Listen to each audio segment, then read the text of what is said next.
बंसी विभूषित कराभात पीताम्बरं पूर्णेन्दु सुन्दरमुखारविन्दनेत्रा कृष्णाम्बरं किमपि तत्त्वमहं न जाने। ये ब्रह्म सूत्र में पहले अध्याय के दूसरे पाद का 9वां सूत्र है। अत्ता चराचर गृहणात्, चर और अचर सबको ग्रहण करने के कारण यहाँ भोजन करने वाला, अत्ता माने भोजन करने वाला, अर्थात प्रलय काल में सबको अपने में विलीन करने वाला वो परब्रह्म परमेश्वर ही है। कठोपनिषद में कहा गया है कि यस्य ब्रह्म च क्षेत्रं च, यस्य ब्रह्म च क्षत्रं च, यस्य ब्रह्म च क्षत्रं च, यस्य ब्रह्म च क्षत्रं च, उभे भवत ओदनः, उभे भवत ओदनः, मृत्युर्यस्योपसेचनं का, मृत्युर्यस्योपसेचनं का, इत्था वेदयत्र सा, इत्था वेदयत्र सा। अर्थात संहार काल में जिस परमेश्वर के ब्राह्मण क्षत्रिय अर्थात समस्त स्थावर जंगम प्राणी मात्र भोजन बन जाते हैं तथा सबका संहार करने वाला मृत्यु उपसेचन व्यंजन शाक आदि बन जाता है, वो परमेश्वर जहाँ और जैसा है ये कौन नहीं जानता।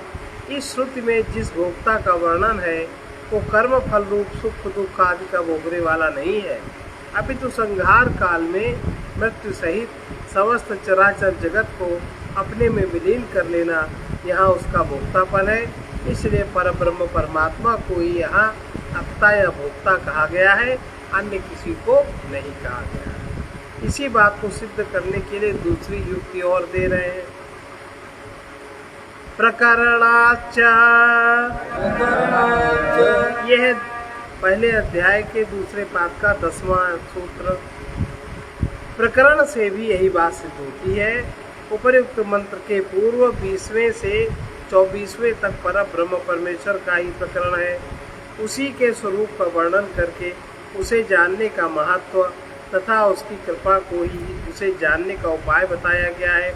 उक्त मंत्र में भी उस परमेश्वर को जानना अत्यंत दुर्लभ बताया गया है, जो कि पहले से चले आते हुए प्रकरण के अनुरूप है।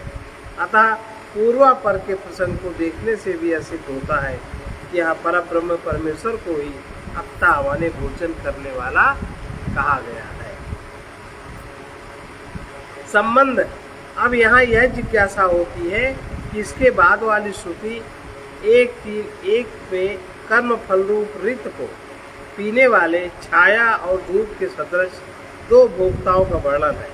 यदि परमात्मा कर्म फल का भोक्ता नहीं है तो उक्त दो भोक्ता कौन कौन से हैं, इस पर कहते हैं। गुहां प्रविष्टावात्मानो हितदर्शनात्, हृदय गुहा में प्रविष्ट हुए दोनों जीवात्मा और परमात्मा, क्योंकि ऐसा ही देखा जाता है। कठोपनिषद के 1:3:1 में कहा गया है, ऋतं पिबन्तौ सुकृतस्य लोके गुहां प्रविष्टौ परमे परार्धे, लोके गुहां प्रविष्टौ परमे परार्धे, छाया तपौ ब्रह्मविदो वदन्ति, पंचाग्नयो ये च त्रिनाचिकेताः, पंचाग्नयो ये च त्रिनाचिकेताः।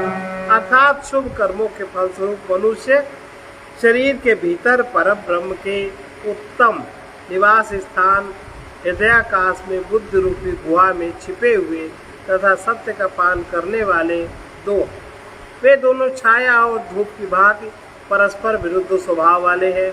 ये बात ब्रह्मवेत्ता ज्ञानी कहते हैं।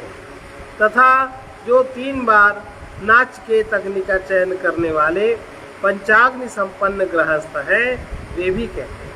इस मंत्र में कहे हुए दोनों भोक्ता जीवात्मा और परमात्मा ही हैं। उन्हीं का वर्णन छाया और धूप के रूप में हुआ है। परमात्मा सर्वज्ञ, पूर्ण ज्ञान स्वरूप एवं स्वप्रकाश है, अतः उसका धूप के नाम से वर्णन किया गया है। और जीवात्मा अल्पज्ञ है, उसमें जो कुछ स्वल्प ज्ञान है वो भी परमात्मा का ही है। जैसे छाया में जो थोड़ा प्रकाश होता है वो धूप का ही सदा अंश होता है, इसलिए जीवात्मा को छाया के नाम से कहा गया है। दूसरी श्रुति में जीवात्मा और परमात्मा का एक साथ मनुष्य शरीर में प्रविष्ट होना कहा गया है।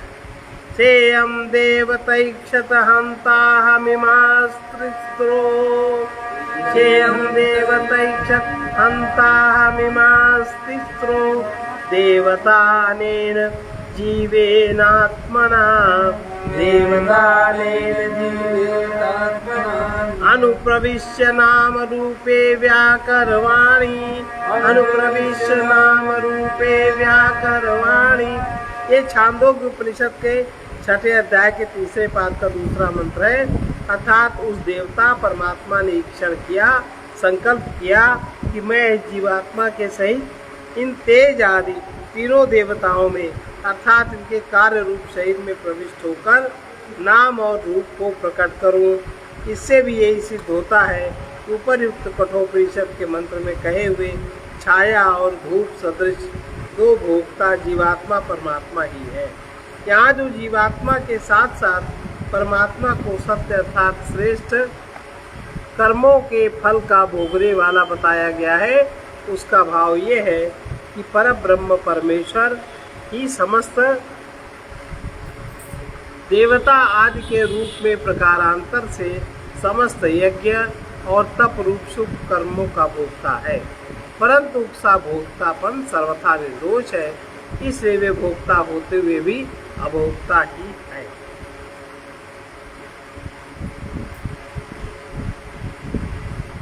गीता में 5वें अध्याय का 29वां श्लोक है।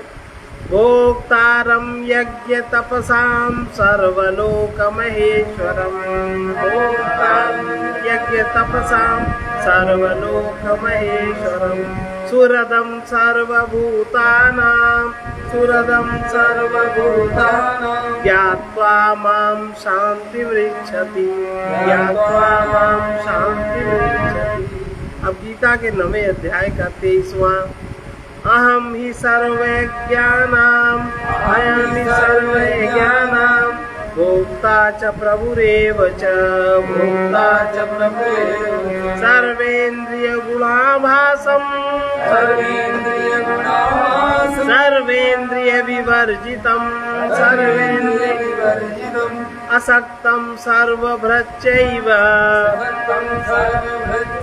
निर्गुणं गुणभोक्तृ च, निर्गुणं गुणभोक्तृ। ये गीता के 13वें अध्याय का 14वां श्लोक है। अब उपर्युक्त कथन की सिद्धि के लिए दूसरा हेतु भी उपस्थित करते हैं। विशेषणाच, ये 12वां सूत्र है। आगे मंत्रों में दोनों के लिए अलग अलग विशेषण दिए गए हैं, इसलिए उपर्युक्त दोनों भोक्ताओं को जीवात्मा और परमात्मा मानना ही ठीक है। इसी अध्याय के दूसरे मंत्र में उस परम अक्षर को संसार से पार होने की इच्छा शक्ति वाले के लिए अभय पद बताया गया है, तथा उसके बाद रथ के दृष्टांत में जीवात्मा को रथी और उस परम ब्रह्म परमेश्वर को प्राप्तव्य परम धाम के नाम से कहा गया है। इस प्रकार उन दोनों के लिए पृथक पृथक विशेषण होने से भी यही सिद्ध होता है कि यहाँ जिनको गुहा में प्रविष्ट बताया गया है वे जीवात्मा और परमात्मा ही है। इसका संबंध यहाँ बनता है। यहाँ पर एक जिज्ञासा होती है, परमात्मा की उपलब्धि हृदय में होती है, इसलिए उसे हृदय में स्थित बताना तो ठीक, परंतु छांदोग्य उपनिषद के 4थे अध्याय के 15वें पाद का 1वें मंत्र में ऐसा कहा गया है, ये जो नेत्र में पुरुष देखता है ये आत्मा है, यही अमृत है, यही अभय और ब्रह्म है। अतः यहाँ नेत्र में स्थित पुरुष कौन है, इसका निर्णय करने के लिए अगला प्रकरण आरंभ किया जाता है। जो नेत्र में पुरुष देखता है वो कौन है। अंतर उपपत्ते, ये 13वां सूत्र है। जो नेत्र के भीतर दिखाई देने वाला कहा गया है वो ब्रह्म ही है, क्योंकि ऐसा मानने से ही पूर्व पर प्रसंग की संगति बैठती है। यह प्रसंग छांदोग्य उपनिषद के 4 अध्याय के 10वें खंड से आरंभ होकर 15वें खंड में समाप्त होता है। प्रसंग यह है, उपकोसल नाम का ब्रह्मचारी सत्यकाम नामक ऋषि के आश्रम में रहकर ब्रह्मचर्य पालन करता हुआ गुरु और अग्नियों की सेवा करता था। सेवा करते करते उसे 12 वर्ष व्यतीत हो गए, परंतु गुरु ने उसे न तो उपदेश दिया और न स्नातक ही बनाया। इसके विपरीत उसी के साथ आश्रम में प्रविष्ट होने वाले दूसरे शिष्यों को स्नातक बनाकर घर भेज दिया।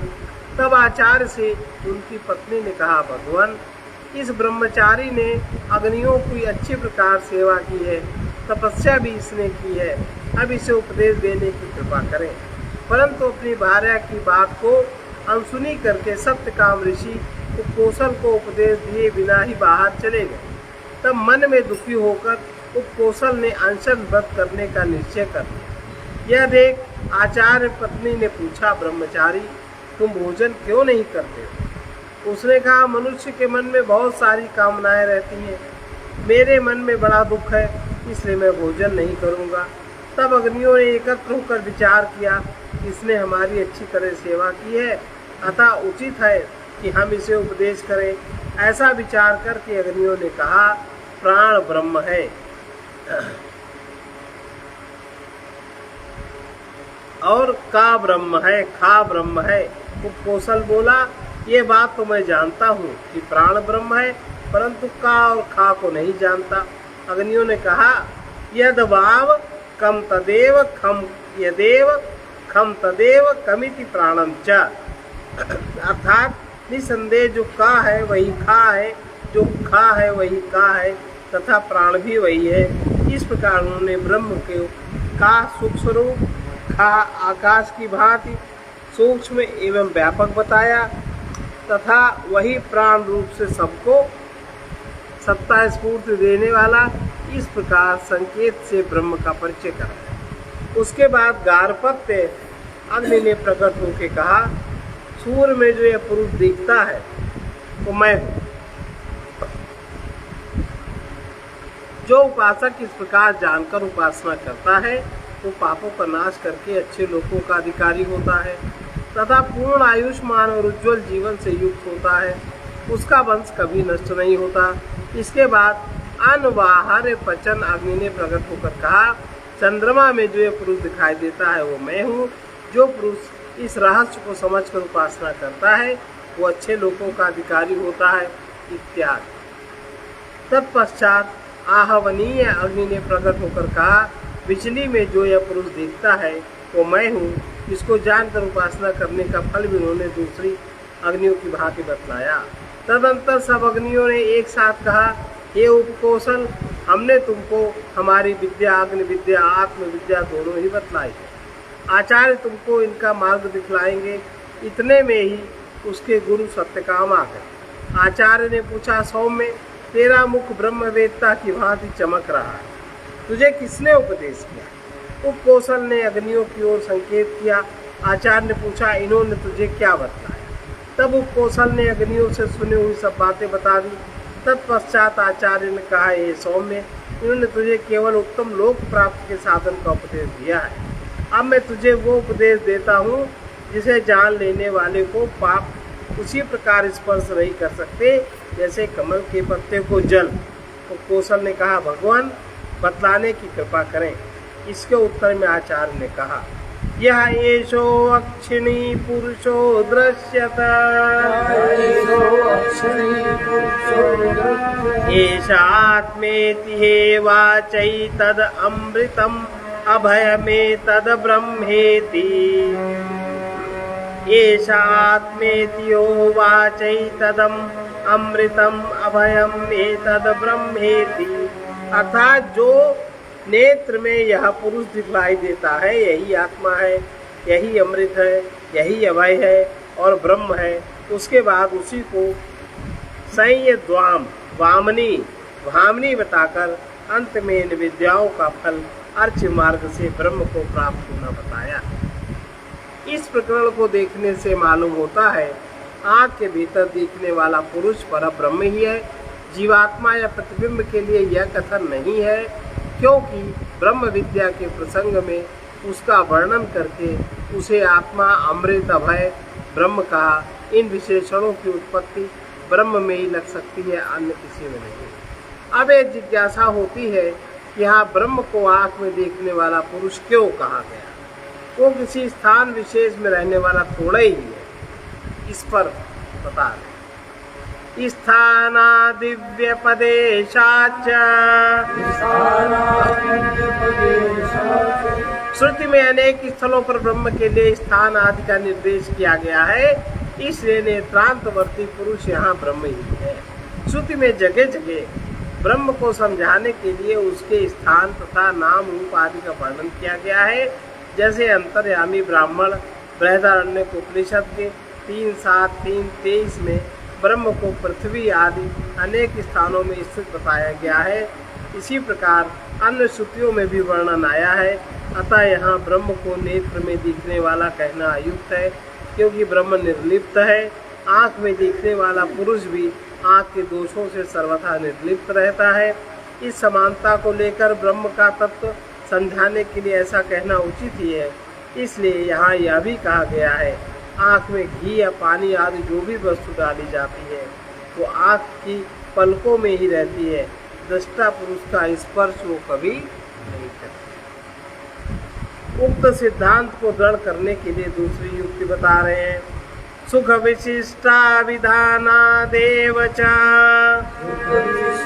विधाना देवचा, ये 1-2-15वां सूत्र है। नेत्रांतवर्ती पुरुष को आनंद युक्त बताया गया है, इसलिए यही सिद्ध होता है कि वो ब्रह्म है।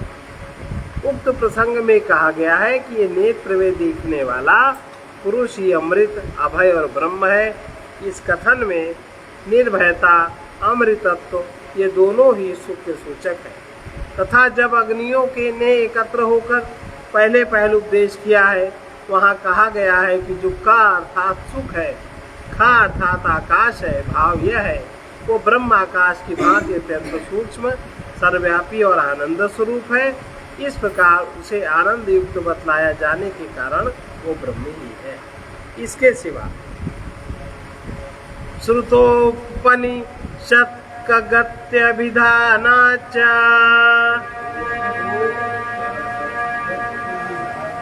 ये 16वां सूत्र है। उपनिषद अर्थात रहस्य विज्ञान का श्रवण कर लेने वाले ब्रह्मवेत्ता की जो गति बतलाई गई है, वही गति इस पुरुष को जानने वाले की भी कही गई है। और यही ज्ञात होता है कि नेत्र में दिखने वाला पुरुष यहाँ ब्रह्म है।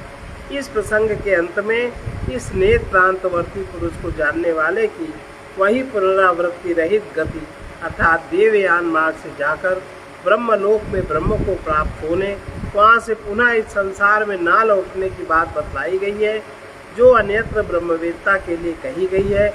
इससे भी यही सिद्ध होता है कि यहाँ नेत्रों में देखने वाला पुरुष ब्रह्म ही है। यदि इस प्रकरण में नेत्र के भीतर दिखाई देने वाले प्रतिबिंब नेत्रेंद्रिय के अधिष्ठाता देवता, जीवात्मा, इनसे भी किसी एक को नेत्रांतवर्ती पुरुष मान लिया जाए तो क्या आपत्ति? दूसरा प्रसंग शुरू हो गया। आपत्ति बता रहे, अनवस्थिते रसंभवाच्च नेतरः, अनवस्थिते रसंभवाच्च नेतरः, अन्य किसी की नेत्र में स्थिति न होने के कारण तथा श्रुति में बताए हुए अमृतत्व आदि गुण दूसरे किसी में संभव न होने से ब्रह्म के सिवा दूसरा भी नेत्रांतवर्ती पुरुष नहीं है। छाया पुरुष या प्रतिबिंब नेत्रेंद्रिय में सदा नहीं रहता। जब कोई पुरुष सामने आता है तब उसका प्रतिबिंब नेत्र में दिखाई देता है और उसके हटते ही अदृश्य हो जाता है। इंद्रियानुग्राहक देवता की स्थिति भी नेत्र में सदा नहीं रहती। जिस समय वो इंद्रिय अपने विषय को ग्रहण करती है उसी समय वो उसके सहायक के रूप में उसमें स्थित माना जाता है। इसी प्रकार जीवात्मा भी मन के द्वारा एक समय किसी एक इंद्रिय के विषय को ही ग्रहण करता है, दूसरे समय दूसरे इंद्रिय के विषय को और सुषुप्त में तो किसी के भी विषय को ग्रहण नहीं करता। अतः निरंतर एक सी स्थिति आँख में ना रहने के कारण इन तीनों में से किसी को नेतांतवर्ती पुरुष नहीं कहा जा सकता। इसके सिवा नेत्र में दिखाई देने वाले पुरुष के जो अमृत तत्व, निर्भयता आदि गुण श्रुति ने बताए, वो ब्रह्म के अतिरिक्त और किसी में संभव नहीं है। इस कारण भी उपर्युक्त तीनों में से किसी को नेतांतवर्ती पुरुष नहीं माना जा सकता। इसलिए परब्रह्म परमेश्वर को ही यहाँ नेत्र में दिखाई देने वाला पुरुष कहा गया है। यही मानना ठीक। पूर्व प्रकरण में बात बताई गई है कि श्रुति में जगह जगह ब्रह्म के लिए भिन्न भिन्न स्थान आदि का निर्देश किया गया है। अब पुनः अधिदैव अधिभूत आदि में उस ब्रह्म की व्याप्ति बताकर उसी बात का समर्थन करने के लिए आगे का अन्य प्रकरण आरंभ करते हैं।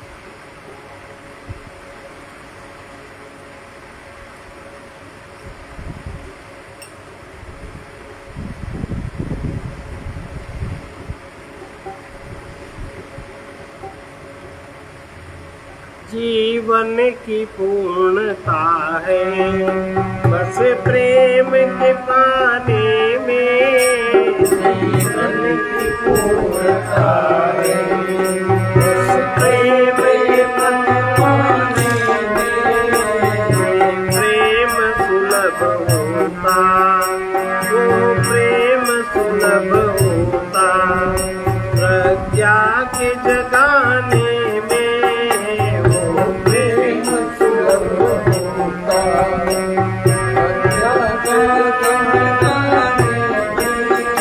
जीवन की पूर्णता है बस प्रेम के पाने में। जीवन की पूर्णता है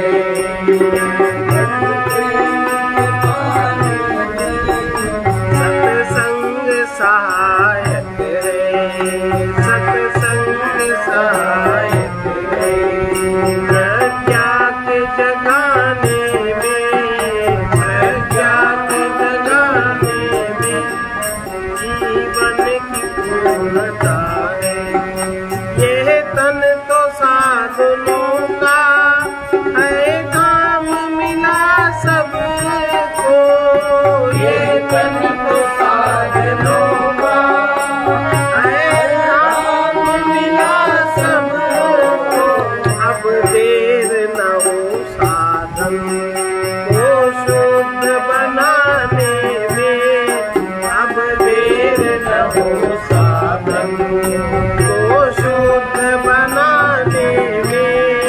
जीवन की पूर्णता है सत्संग के पाने में। जीवन की पूर्णता है बस प्रेम के पाने में। सत्संग सहायक है प्रज्ञा के जगाने में। सत्संग सहायक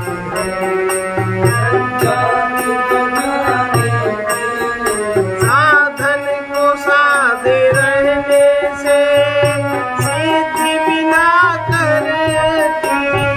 साधन को साधे रहने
आई है अपनी, सबको सुनाने में साधन न साध पाना, दिए तू गिराने में साधन न साध पाना, दिए तू गिराने में भगवान के मिलने में पूरी न देरी है, भगवान के मिलने में पूरी है न देरी है, देरी है मोह ममता, अभिमान मिटाने में देरी है मोह ममता, अभिमान मिटाने में जीवन की पूर्णता है, बस प्रेम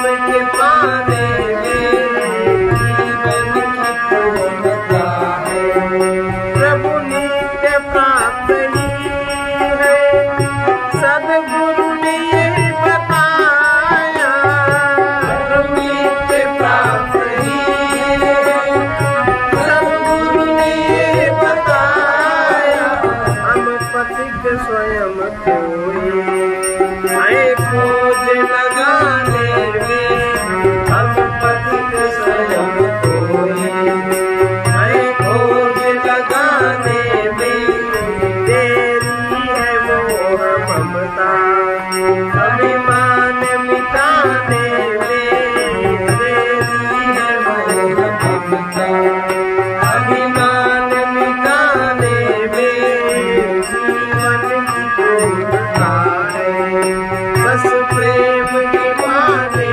में जीवन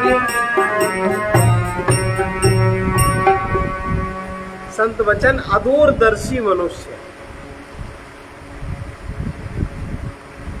कि लोभी, मोही और अभिमानी होते हैं, जिनकी दूरदृष्टि नहीं होती। जो अदूरदर्शी है वही लोभी, मोही, अभिमानी होता है, क्योंकि वे विनाशी वस्तुओं के अथवा क्षण स्थायी सुखों के आगे देख ही नहीं पाते। जो जहां तक देखते हैं वहीं तक जीते हैं और वहीं तक कर्म करते हैं। सर्वे भवन्तु सुखिनः, सर्वे भवन्तु सुखिनः, सर्वे सन्तु निरामयाः, सर्वे सन्तु निरामयाः, सर्वे भद्राणि पश्यन्तु मा कश्चित् दुःखभाग् भवेत्। कृष्णाय वासुदेवाय हरे परमात्मने प्रणतक्लेशनाशाय गोविन्दाय नमो असतो मा सद्गमय, तमसो मा ज्योतिर्गमय, मृत्योर्मामृतं गमय। ॐ पूर्णमदः पूर्णमिदं पूर्णात् पूर्णमुदच्यते पूर्णस्य पूर्णमादाय पूर्णमेवावशिष्यते। ओम शांति शांति शांति।